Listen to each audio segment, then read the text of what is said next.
Bonjour à tous, ravi de vous retrouver pour l'épisode 2 des amplis connectés où avec Mélanie, nous allons vous présenter une sélection de 3 nouveaux amplis, cette fois-ci sous la barre des 2000 euros. Donc on se retrouve tout de suite après le générique pour découvrir les 3 amplis qui sont devant nous.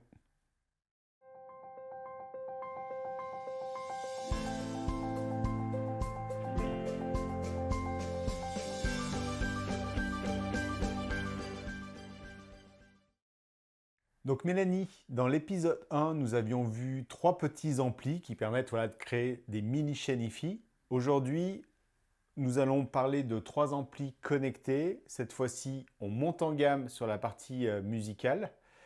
On monte aussi en gamme, bien sûr, sur le prix. On est sous la barre des 2000 euros. Mais juste avant qu'on détaille chacun des 3 amplis qui sont devant nous chez Marantz, NAD et Sonoro, est-ce que tu peux très rapidement nous rappeler ce que c'est un ampli connecté? Oui, bonjour à tous. Alors un ampli connecté, je vais faire très simple. C'est un ampli de puissance avec un lecteur réseau intégré et des entrées numériques et analogiques. Voilà. Donc, si vous voulez en savoir plus, dans l'épisode 1, on a une séquence en introduction de cette vidéo qui vous présente dans le détail ce que nous, on appelle un ampli connecté. Alors Mélanie, dans cet épisode 2, le premier ampli que nous présentons, c'est le Marantz PM7000N. Quelles sont ses caractéristiques principales en termes de puissance, de type d'amplification et puis les boutons de commande qui sont très particuliers et c'est pour ça que c'est un produit très apprécié. Alors c'est tout à fait vrai, au showroom, c'est un produit qu'on apprécie en fait présenter et qui fait souvent mouche. C'est-à-dire que c'est un ampli de puissance AB. Donc au contraire des amplis de puissance classe D, il est considéré comme plus musical. Et en plus, Marantz a une musicalité plutôt douce et ronde. Donc on reconnaît là vraiment la signature sonore de Marantz. C'est un ampli qui fait 2 fois 60 watts. Donc il sera adapté pour des enceintes plutôt type bibliothèque ou alors petite colonne. Donc ce n'est pas un ampli dédié à des très très grosses colonnes. Et c'est un ampli qu'on considère plutôt comme vintage parce que c'est vrai que le design, il y a un parti pris avec toujours en façade le réglage du volume par le potentiomètre ainsi que le réglage gauche-droite et l'équaliseur aigu et grave que l'on retrouve directement sur les boutons alors que d'autres amplis ont plutôt préféré que ce soit dans l'application connectée. Oui, effectivement, ce Marantz, il a mixé toutes les commandes en façade qu'on retrouvait sur les amplis des années 70, 80, 90 et la partie connectée que nous allons voir tout à l'heure. Pour préciser, quand tu parles de gauche-droite, c'est le réglage de balance. Alors ça paraît évident quand on vient de la hi-fi depuis les années 80 et bien avant, mais c'est vrai qu'il y a beaucoup d'amplis qui n'ont pas ce réglage-là ou qu'il faut passer par l'appli. Donc ça, c'est vrai que c'est un vrai gros plus de cet ampli. Et puis c'est plus précis aussi. Tu seras plus précis dans le réglage. Complètement. On parle d'ampli connecté.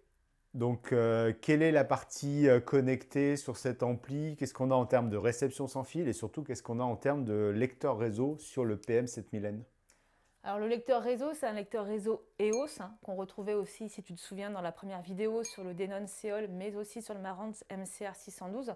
Donc c'est un lecteur réseau multi-room, UPnP et DLNA, qui vous permet en fait d'accéder au radio web, à votre abonnement de streaming, que ce soit Deezer, Tidal, Amazon Music ou même Spotify Connect. Et il vous permet aussi de pouvoir streamer tous les fichiers que vous auriez hébergés sur un NAS en réseau sur votre ordinateur. D'accord. Donc quand tu dis EOS, c'est-à-dire qu'on retrouve le même lecteur réseau dont on a évoqué dans l'épisode 1. Donc là, voilà, on est dans l'épisode 2. Donc je vous invite à aller plus dans le détail sur la vidéo de l'épisode 1. C'était le lecteur qu'on retrouvait sur le Denon Seol et sur le Marantz Melody. Tout à fait. On a un lecteur réseau, on a aussi, qu'est-ce qu'on a en termes de Bluetooth, d'AirPlay sur ce modèle-ci? Alors, il y a du Bluetooth et vous avez aussi l'AirPlay 2 qui permet en fait aux propriétaires de matériel Apple de se connecter directement avec le Wi-Fi Apple, si vous préférez.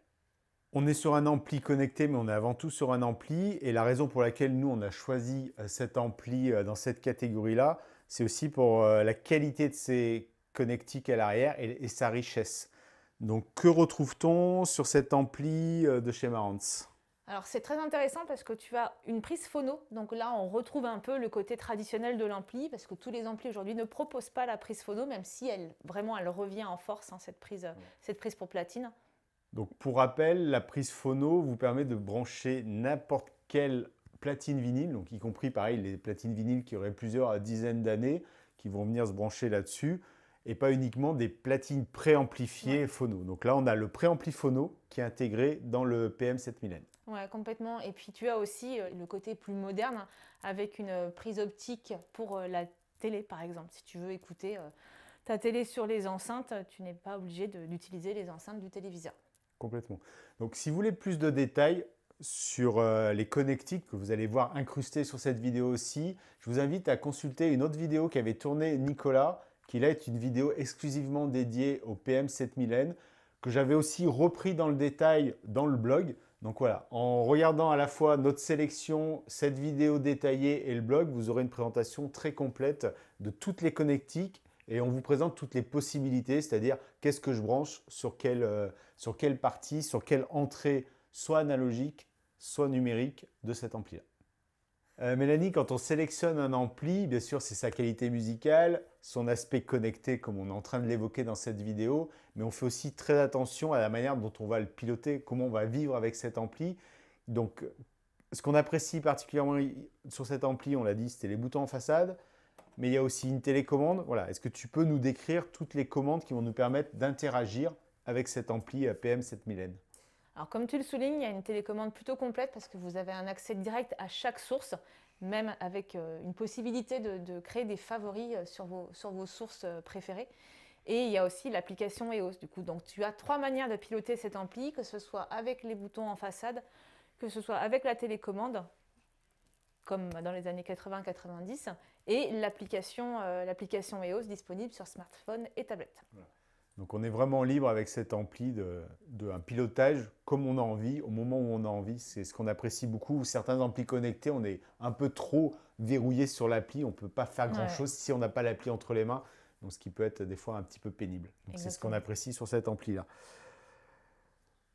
On a évoqué qu'il y avait un lecteur EOS, donc ce lecteur EOS est présent sur de très nombreux amplis, donc toute la gamme connectée chez Denon, chez Marantz, que ce soit hi-fi ou audio-vidéo, bien sûr sur toutes les enceintes de la catégorie Denon Home, chez Denon bien sûr, 150, 250, 350. Donc c'est-à-dire que cet ampli ici, il est EOS, il est à la fois connecté et multiroom. Ouais, complètement. C'est-à-dire que tout comme le Denon Seol et le Marantz MCR 612, celui-ci aura les mêmes fonctions. C'est-à-dire que tu peux écouter ta musique en même temps dans une autre pièce ou faire une sorte de relais. Il est dans le salon, tu es dans la cuisine, tu ne veux pas monter le son, ben écoute, tu écoutes sur une 250 dans ta cuisine. Et comme ça, tu as une osmose en fait dans ta pièce de vie, une osmose musicale. D'accord. Donc tout à l'heure, tu évoquais qu'on avait une prise phono, c'est-à-dire que dans mon salon, j'ai mon ampli, ma platine vinyle à côté. Donc je peux écouter dans la cuisine sur une enceinte Wi-Fi ma platine vinyle par exemple. Tout à fait. Tu peux écouter même la platine vinyle qui est branchée sur le Marantz que sur la 250 ou la 150 que tu as dans ta cuisine. Tu peux lui donner l'ordre de ne pas jouer sur ces enceintes qui lui sont propres. D'accord, très bien. Donc voilà, on voit ce qui est intéressant, c'est que c'est un ampli connecté qui permet même de rendre multiroom une platine vinyle. Donc on a vraiment toutes les fonctions. Donc voilà, pour résumer, tout ce qui est présent dans l'appli EOS, vous allez le voir en incrustation, toutes les sources numériques sont diffusées en multiroom. Et tout ce que vous venez brancher à l'arrière de l'appareil, que ce soit la télé, une platine CD, une platine vinyle, peut aussi être diffusé sur le réseau de la maison, un réseau filaire ou Wi-Fi. Ensuite, qui dit ampli dit forcément une association avec une paire d'enceintes passives, bien entendu. Donc ici, on présente les LS50 Meta. Qu'est-ce que tu peux nous en dire plus sur la musicalité de cet ensemble et pourquoi les associer avec ces enceintes bibliothèques, par exemple? C'est un ampli qui fait 2x60, donc tu ne peux pas lui mettre non plus de très grosses colonnes. Donc il faut rester en cohérence entre la puissance délivrée et la puissance admissible sur les enceintes. Donc au showroom, nous on a fait plusieurs tests. On trouve que les LS50 Meta, c'est une belle association entre les deux, parce que KEF est plutôt, voilà, c'est une musicalité anglaise. Là, on est sur quelque chose de plus rond. Donc il y a un équilibre qui se fait sur les timbres des voix, sur le traitement des aigus. Là, vous avez un ensemble qu'on vous conseille tout simplement en y pensant aussi à mettre des câbles haut-parleurs en cohérence avec le Marantz et les KEF. Alors, effectivement, si vous regardez à l'arrière, hein, les différents plans qu'on a incrustés ou la vidéo dont je vous parlais en détail sur le Marantz, vous pourrez voir que la qualité des borniers a vraiment été soignée par Marantz pour justement établir la meilleure liaison possible entre l'amplificateur et ses enceintes passives.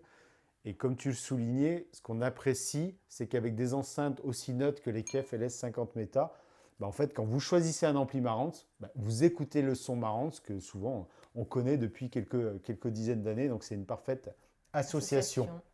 Donc, voici pour le premier ampli de cette sélection. Et puis maintenant, nous allons enchaîner donc avec le deuxième ampli de notre sélection sur l'épisode 2, donc les amplis connectés à moins de 2000 €.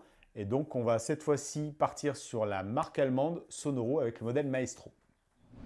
Alors Mélanie, pour le second ampli de cette sélection, donc sous les 2000 €, on est chez la marque allemande avec le Sonoro Maestro. Est-ce que tu peux nous en dire plus en termes d'amplification sur celui-ci?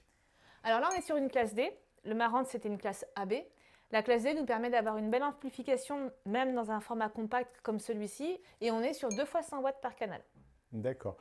Donc au niveau du design, sur ce Sonoro Maestro, il ressemble beaucoup à des produits qu'on a déjà au catalogue aussi. Oui, si vous regardez un petit peu nos produits Sonoro sur la boutique, vous avez dû très certainement remarquer que le Prestige et le Meisterstück, qui sont des monoblocs qui sont apparus chez Sonoro avant le Maestro, sont exactement dans le même gabarit. Et en fait, le Maestro reprend le design du Meisterstück et du Prestige, mais sans les enceintes, pour avoir une chaîne hi-fi plus traditionnelle avec des enceintes droite et gauche. D'accord, donc ils ont repris toute la partie fonctionnelle, bouton de commande. Lecteur CD, lecteur réseau intégré, télécommande, bouton en façade, on est exactement sur le même design et la même approche. Et en plus, la bonne surprise pour un ampli, c'est qu'ils ont aussi repris l'écran. Oui, c'est ça qui est intéressant, c'est que le côté connecté, tu le retrouves par l'écran couleur avec les pictos, c'est exactement les mêmes. Donc voilà, on a la même télécommande. C'est ce qui a fait aussi la réputation et le succès de Sonoro. D'accord, donc c'est-à-dire que si je veux piloter mon ampli connecté, donc avec son lecteur réseau intégré, tu vas nous en dire plus sur les sources, je peux le faire directement par les boutons en façade avec l'écran intégré, c'est ça? Complètement, tu as l'écran intégré couleur, tu as la télécommande. Tu peux du coup piloter chaque source depuis l'écran, tout comme l'application Undock qui a fait aussi l'objet d'une vidéo sur la TV d'Eric. Tout Sonoro est compatible Undock. D'accord. Donc, au niveau du lecteur réseau, quels sont les services de streaming disponibles? Est-ce qu'on peut aussi lire les fichiers audio? Et qu'est-ce qu'on a en termes de réception sans fil, du Bluetooth, de l'AirPlay? Qu'est-ce qu'on a sur ce produit? Donc là, tu as l'accès aux radios web, les radios Internet. Tu as accès aussi aux abonnements de streaming, Spotify, Tidal, Amazon Music et Deezer. Et tu peux tout à fait, comme s'il est UPnP et DLNA, lire tes fichiers stockés sur un NAS en réseau et sur l'ordinateur familial. D'accord. Et comme je vois à l'arrière une fiche USB, on peut venir avec sa clé USB ou son disque dur USB pour lire le contenu et le piloter, faire le choix directement sur l'écran intégré de l'ampli. Ouais, c'est tout à fait ça. Tu peux lire donc tous tes fichiers clé USB ou disque dur. Et il faut aussi remarquer une chose, c'est qu'il est très moderne. Son design l'est tout autant, mais pour cela, il a aussi il n'a pas oublié la prise phono, comme le Marantz. Donc, il s'adresse aussi à des personnes qui souhaitent écouter des platines vinyles. D'accord. Donc, en fait, on est sur un produit très complet, donc complètement inspiré et avec le savoir-faire des mini chaînes hi-fi monobloc Prestige Meisterstück de la marque. Et à l'arrière, tu as évoqué la prise phono pour la platine vinyle et on a aussi d'autres connectiques disponibles. On a surtout de disponible une optique, une entrée optique qui permet de connecter le téléviseur. Si vous souhaitez en fait ne plus écouter la télé sur les haut-parleurs du téléviseur, tu peux en fait écouter sur ta chaîne hi-fi avec les grosses enceintes. D'accord, donc c'est un ampli qu'on va placer sous le téléviseur qui permettra de sonoriser le téléviseur avec des enceintes ou tout simplement se créer une chaîne hi-fi traditionnelle avec le gros avantage, c'est qu'il embarque aussi le lecteur CD en façade. Mélanie, qui dit ampli de puissance dit forcément enceinte passive à associer. Donc là, avec quelle enceinte conseilles-tu d'associer le Sonoro Maestro? Alors Sonoro a pensé à tout, puisqu'ils ont sorti en premier lieu le Maestro il y a déjà ça 3 ans. Les enceintes Orchestra n'étaient pas encore proposées, mais elles sont apparues 6 mois après. C'est-à-dire que Sonoro avait déjà dans son idée de proposer un ampli et les enceintes qui lui seraient associées. Et c'est vrai que cette association d'Orchestra et Maestro est privilégiée sur notre boutique et dans nos écoutes, puisque tu as un grave très bien tendu avec une belle profondeur de scène. C'est vrai qu'il y a un équilibre, c'est un ensemble très dynamique. Donc il va dans des grandes pièces, même des grandes pièces de vide, 50 à 60 mètres carrés, là c'est en parfaite cohérence. Et il s'adapte à tout type de musique, c'est-à-dire aussi bien du classique, du jazz, de la pop, de l'électro. En fait, il est capable de tout jouer. Alors, on peut remarquer que ces enceintes, déjà, vous voyez, elles sont quand même très massives. Donc, ce n'est pas des petites enceintes bibliothèques, on est déjà sur des beaux bébés. Et une deuxième particularité, c'est au niveau du tweeter sur ces enceintes Orchestra. C'est pas un tweeter à dôme qu'on a l'habitude de retrouver dans ces catégories d'enceintes. C'est un tweeter à ruban. Donc, le traitement des aigus est considéré comme plus audiophile sur ce type d'aigus. Donc au final, le constructeur allemand, tout à l'heure tu évoquais avec un grave très présent, très propre, ils ont fait attention à ne pas avoir un aigu trop agressif avec la technologie du tweeter à ruban. Donc au final, c'est une très bonne surprise de l'allemand, Sonoro, mais quelque part qui ne nous surprend pas, parce que les Allemands sont des très gros consommateurs, il me semble, de hi-fi et de musique. Oui, la réputation qu'ont les Allemands en Europe, en tout cas, c'est de disposer d'un système hi-fi dans chaque pièce de vie. C'est-à-dire que eux, les Allemands, ils sont capables d'avoir une chaîne hi-fi, une grosse chaîne hi-fi dans la pièce principale, mais aussi d'en mettre une dans la chambre ou dans le bureau. Alors que c'est vrai qu'en France, on est un petit peu moins, on va pas aussi loin en tout cas dans l'installation hi-fi.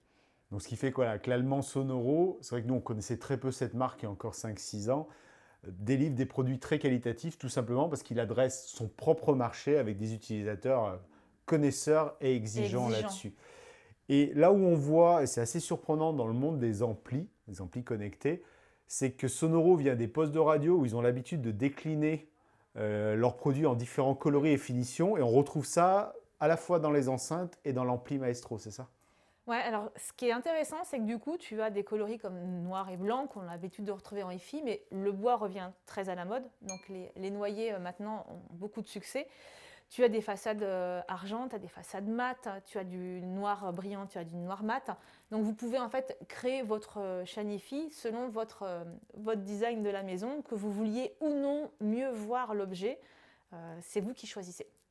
Donc sur la boutique d'Eric.com, tout simplement, vous retrouvez tous ces coloris sur toutes les fiches produits. Et puis là, on vous présente une association, comme tu le disais, très dalmatien. Mais voilà, vous êtes complètement libre de prendre un ampli Maestro d'une coloris et les enceintes Orchestra d'une autre coloris. Ou pourquoi pas d'associer l'ampli tout simplement avec vos enceintes déjà existantes. Ça va se marier très bien avec une paire de colonnes compte tenu de la qualité de l'amplification aussi. Oui, tout à fait. Les orchestras aujourd'hui arrivent aussi en format colonne. On ne les a pas encore sur la boutique, mais elles vont apparaître dans très peu de temps. Donc il est tout à fait capable de driver des grosses enceintes bibliothèques, tout comme des colonnes. Voilà. Donc c'est vrai qu'aujourd'hui, beaucoup de nos clients prennent l'ensemble, c'est-à-dire le Sonoro Maestro avec des orchestras. C'est vrai que vous avez la garantie que l'ampli a été fait pour les enceintes et les enceintes pour l'ampli aussi. Et dernier bonus dans cette gamme chez Sonoro, c'est qu'ensuite, avec les petits postes de radio, on voudrait le mettre dans une chambre, dans une salle de bain, dans une cuisine ou les gros Prestige Meisterstück, vous avez exactement la même interface. Donc ça, c'est le bonus, c'est-à-dire que dans mon salon, j'ai une interface de commande, avec la télécommande, les boutons en façade, la commande, et vous retrouvez la même chose, même sur un petit poste de radio de la marque. Donc ça, c'est appréciable de ne pas faire une gymnastique intellectuelle quand on passe d'une pièce à l'autre, d'un produit à l'autre. Oui, complètement, c'est le même écosystème et c'est les mêmes pictos, donc c'est très appréciable. Si vous voulez en savoir davantage sur l'ampli Sonoro Maestro, vous avez un test complet dans le blog qu'on mettra en description, que vous avez en incrustation là sur l'écran, qui vous présente toutes les fonctions qu'on vient d'évoquer et aussi la qualité sonore qu'on a vraiment appréciée, qui est décrite sur certains morceaux de musique et autres. Vous retrouvez tout ça sur le blog d'Eric.com. Donc pour le troisième ampli de cet épisode 2 sur les amplis connectés, effectivement, vous nous connaissez à la boutique d'Eric et à la télé d'Eric. On ne pouvait pas faire l'impasse sur l'écosystème BlueOS qu'on retrouve dans les amplis Bluesound. On vous a présenté un ampli de cette gamme dans l'épisode 1. Et ici, on va être sur la marque NAD qui embarque aussi le système BlueOS avec donc le C700. Peux-tu nous en dire un petit peu plus sur cet ampli connecté, Mélanie? Alors le C700, c'est le petit frère du NAD M10 que l'on connaît déjà depuis plusieurs années. C'est un ampli qui fait 2 fois 80 watts par canal. Il embarque le système Blueos dont on a déjà fréquemment parlé, aussi bien sur une vidéo pour l'application. Donc il est multi-room Blueos avec les marques Bluesound et les autres produits NAD. D'accord. Donc c'est vrai que quand on le regarde en termes de look, hein, si vous regardez sur le catalogue, entre le M10, qui s'appelle d'ailleurs maintenant la deuxième version, le M10 M2, et le C700, c'est quoi la différence? Parce qu'ils sont, en termes de design, on les confond quasiment. La différence se situe particulièrement sur l'amplification qui est plus forte dans le NAD M10 V2 et son écran est tactile, ce qui n'est pas le cas sur le NAD C700. Ce n'est pas non plus un désavantage réel d'avoir un écran tactile puisqu'il se pilote particulièrement par l'application Blueos et on a quand même un bouton, un potentiomètre sur le devant de l'appareil qui vous permet aussi de switcher sur les sources. Et ce qu'on avait apprécié, c'est qu'on on avait beaucoup aimé la taille, toutes les fonctionnalités qu'on va vous décrire et les connectiques. Et là, le prix est quasiment divisé par deux entre un M10 et un C700. Donc c'est vrai qu'il s'adresse à beaucoup plus de personnes et qu'il présente un excellent rapport qualité-prix. Au niveau de la partie connectée, donc s'il y a du Blueos, c'est-à-dire qu'est-ce qu'on peut écouter sur cet ampli connecté? Alors, Blueos, ça veut dire que vous pouvez écouter les radios internet. Tu peux aussi écouter les plateformes de streaming, donc Spotify, Deezer, Tidal, Qobuz, Amazon Music. Il est aussi AirPlay 2 pour Apple Music ou pour tous les utilisateurs d'Apple qui préfèrent passer par de l'AirPlay. Et il est aussi Bluetooth. Alors là, le Bluetooth, clairement, on le conseille plutôt pour les copains quand ils passent à la maison et qu'ils veulent absolument nous faire écouter leur dernière découverte playlist, puisque le Bluetooth restera quand même une connexion un petit peu moins quali que du Wi-Fi. C'est vrai qu'on voilà, on aime à le répéter, on l'a dit dans l'épisode 1 et là dans l'épisode 2. Voilà, le Bluetooth, c'est vraiment, comme tu le dis, de manière occasionnelle, préférer toujours le lecteur intégré qui va travailler avec son DAC intégré, qui va communiquer en direct avec l'ampli. C'est là que vous aurez le meilleur rendu sonore. Et voilà, quand on parle d'un ampli qui est compatible Qobuz, Tidal en qualité HD, Amazon Music en qualité HD, c'est vraiment comme ça que vous allez profiter pleinement de la qualité musicale. Quand on dit ampli connecté, il y a aussi la partie amplification traditionnelle, c'est-à-dire forcément, on vient plugger, on vient brancher des sources externes. Qu'est-ce que l'on va pouvoir brancher facilement sur cet ampli-là? Alors, tu as en fait des entrées analogiques qui te permettent de venir disposer en fait une platine CD par exemple, et tu as une autre entrée analogique qui n'est pas préamplifiée. Donc là, si vous avez une platine vinyle, il vous faudra une platine préamplifiée ou un préampli phono entre la platine et l'ampli. Ensuite, tu as aussi des entrées numériques qui te permettent de brancher ta télé, par exemple, puisque tu as de l'HDMI e-ARC, donc c'est les dernières HDMI sur toutes les nouvelles télés, ou de l'optique si vous avez un téléviseur un petit peu plus ancien. D'accord. Donc là, on est sur un ampli qui est bien sûr Hi-Fi, qui est aussi audio-vidéo, comme tu viens de souligner, avec l'entrée optique et surtout l'entrée HDMI. Si vous voulez en connaître davantage sur cet ampli, au moment de sa sortie, il y a un an, j'avais fait un test très complet sur le NAD C700. Donc là, vous allez pouvoir retrouver dans le détail toutes les fonctions, y compris de navigation et d'interaction sur l'écran et les boutons de commande. On précise aussi qu'en termes de commande, NAD, c'est-à-dire Bluesound, mais comme tout est compatible, ça fait partie du même groupe, on a une télécommande en option qui est proposée. La RC1, en fait, c'est une télécommande qui vous permet, si vous avez un NAD C700 ou d'autres appareils de l'écosystème Blueos, de pouvoir les piloter tous de manière synchronisée ou indépendante avec une seule et même télécommande. D'accord. Donc, si on doit résumer les interactions avec ce produit, on a l'application. L'application, la télécommande et l'écran. Voilà. Donc là aussi, comme on le dit à chaque fois, quand on choisit un ampli connecté dans notre catalogue, bien sûr, la qualité musicale, c'est l'élément primordial, mais un très bon ampli qui sonnera très bien, qui présenterait un bon rapport qualité-prix, mais qui serait fastidieux à commander parce que l'application n'est pas aboutie ou que quand j'ai pas l'application, je peux rien faire, je peux pas monter, descendre le volume sonore. Voilà, c'est un critère, l'ergonomie, qui fait vraiment partie des éléments qui nous permettent de choisir un produit dans le catalogue. Qui dit ampli connecté, dit ampli qui va s'associer à des enceintes passives. Donc un NAD C700, on le marie avec qui? Alors on le marie, nous on aime bien en tout cas, le marier avec des Martin Logan. On a fait le test dernièrement et en fait on a trouvé un très très bel équilibre. Il y a un grave qui ne bave pas, qui est tendu, dynamique. Et puis voilà, c'est une scène sonore qui est particulièrement enveloppante, donc il y a une certaine douceur. Et le tweeter à bande aussi est important à souligner chez Martin Logan. C'est-à-dire que c'est un aigu qui n'est pas agressif. Nad, en tout cas, a aussi cette réputation d'avoir une musicalité plutôt équilibrée et naturelle. Alors, vous le verrez, j'en parle aussi en conclusion justement dans le test que j'ai fait sur le blog. Pour moi, les Martin Logan, les Motion 35TXI, si je ne dis pas de bêtises, toujours des noms un petit peu compliqués, c'est un véritable coup de cœur parce qu'en plus des qualités qu'a évoqué Mélanie, ce que j'apprécie, et on les en écoute tout le temps dans le showroom, c'est la dimension qu'elle donne à la scène sonore, c'est-à-dire qu'on a vraiment une très belle spatialisation. Alors Martin Logan est réputé pour ça, mais avec ses fameux enceintes électroacoustiques, donc c'est des enceintes très grandes, un peu complexes à placer, donc souvent on a beaucoup d'utilisateurs et de clients qui rêvent d'avoir des Martin Logan. Ben là ça les rend très accessibles déjà en termes de prix, parce qu'on est sous des enceintes à moins de 1500 € je crois. Tout à fait. Donc avec cet ensemble on est à peine à 3000 € et donc ça permet de goûter à un ampli NAD avec double OS et la qualité sonore d'enceinte Martin Logan. Moi, je les trouve voilà, incroyables en termes d'encombrement. La scène sonore qui est restituée, c'est complètement bluffant. C'était le troisième ampli de notre sélection pour cet épisode 2. Maintenant, avec Mélanie, on va revoir nos 3 amplis avec les avantages de chacun d'eux. Mélanie, on a découvert ensemble donc, ces 3 amplis.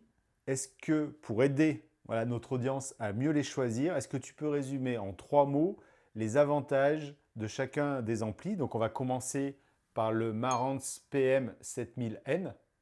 Alors, le Marantz 7000N, c'est le seul des 3 qui propose déjà une amplification AB, donc considéré par les audiophiles comme un peu plus musical. On apprécie vraiment les boutons en façade de réglage du volume gauche-droite et l'équaliseur. Et puis, c'est Marantz, donc il y a une certaine réputation musicale, de rondeur et de chaleur. Et pour autant, il reste connecté. Voilà, donc il y a un ampli qui a le lecteur EOS dont on a parlé. Ensuite, le deuxième ampli qu'on a vu ensemble, c'est le Sonoro Maestro. Quels sont voilà, les avantages et pourquoi on choisirait ce produit en 3 mots aussi?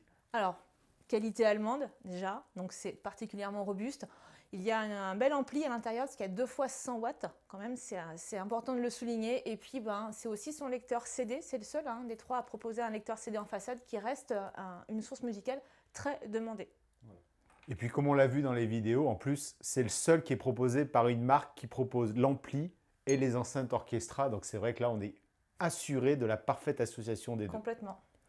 Ensuite chez NAD qui vient de fêter ses 50 ans, donc le C700, quel est l'avantage de ce produit-là? Alors, NAD a 50 ans, mais pour autant, ils arrivent à nous proposer des amplis connectés comme le C700, que l'on distingue par sa modernité, son design, un très large écran couleur et surtout par sa compacité. Et il est aussi audio et vidéo avec son entrée HDMI e-ARC. Très bien. Donc voici la fin de cet épisode 2 qui vous a permis de découvrir 3 nouveaux amplis connectés sur 3 marques différentes, Marantz, Sonoro et NAD. Sachez que sur laboutiquederic.com, sur chacune des fiches produits de ces amplis connectés, vous allez retrouver aussi un guide comparatif qui va placer chacun de ces amplis donc dans sa famille, dans sa catégorie, pour comparer davantage dans le détail la puissance, les sorties audio et vidéo présentes ou pas. Donc voilà, je vous invite à découvrir ces comparatifs qui, en complément de nos vidéos, vont vous permettre de mieux faire votre choix. Comme d'habitude, n'hésitez pas dans les commentaires à poser vos différentes questions, j'y répondrai avec grand plaisir. Et puis on se retrouve très rapidement pour l'épisode 3 où cette fois-ci, on va encore monter en gamme. On sera dans 3 amplis connectés toujours sous la barre des 3000 €. Ce qui fait qu'avec nos 3 épisodes, vous aurez découvert avec nous 9 amplis connectés sur différentes marques. Donc on se retrouve bientôt pour le 3e épisode. Mélanie, tu seras avec moi aussi pour découvrir ces 3 amplis. Merci à toi. Je t'en prie, avec plaisir. Et à très bientôt. À bientôt. Sur la télé d'Eric.